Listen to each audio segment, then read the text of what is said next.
Ćao drugari, i danas ću jesti hranu na neke imena, slova imena. I ja sam već imala tako slično video, ali tamo ja sam jela hranu na različite boje. A sad ću ja na imena. Imat ću dva imena, to je Helena i Marija. Ja sam izabrala ove imena. Što je na H? Hrskavo! Pa to je kao... Pa da, to je hrskavo. Pa može, pa to nije... Pa vaši. Ja ću ješći sve što imam na hrskavo, to samo jedno. Morat ću da to pojedem. To je luk, ali nije luk, ili to meso, ne znam šta, ali to ovo suvo. Ja to ne volim, ali važi.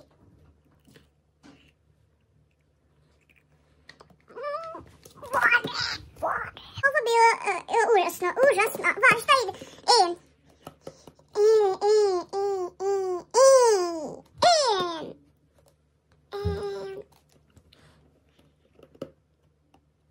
Da, ja znam. Jedan sir.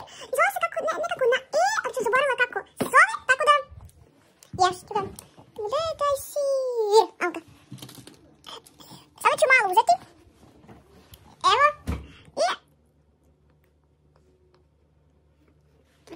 Što stalo nije ukusno? Ovo za mene nije bilo ukusno, mislim. Hoće se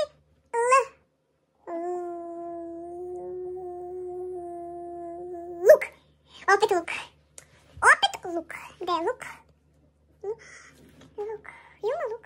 Luk.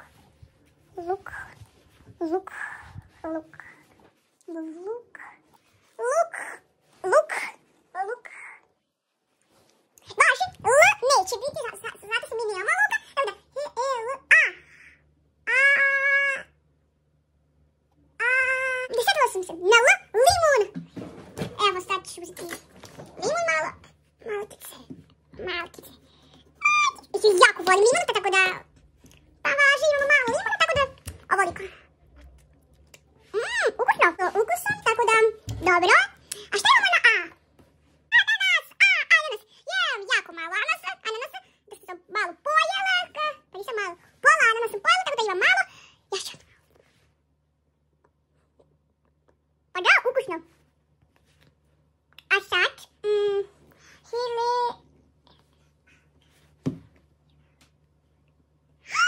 pa što je bio ananas? Prepustili smo N. Znači,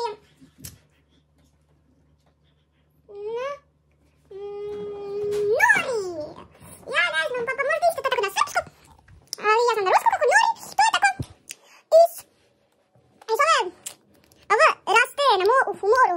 Tako zelena trava je. Morska trava, tako ću reći. I gdje sad taj nori? To je čips iz morske trave, tako ću reći.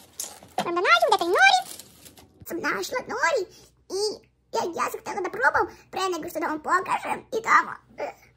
Ovo nije bilo lijepo, jako nije bilo. I ja nisam htjela da vam pokažem kako to nije bilo lijepo. Užasno nije bilo lijepo, užasno. Znači, Helena ima. Tako da, ja znam da ime Marija, ime slova koje mi nemamo hrane. Tako da ja ću samo Mariju neću, tako da svima čao.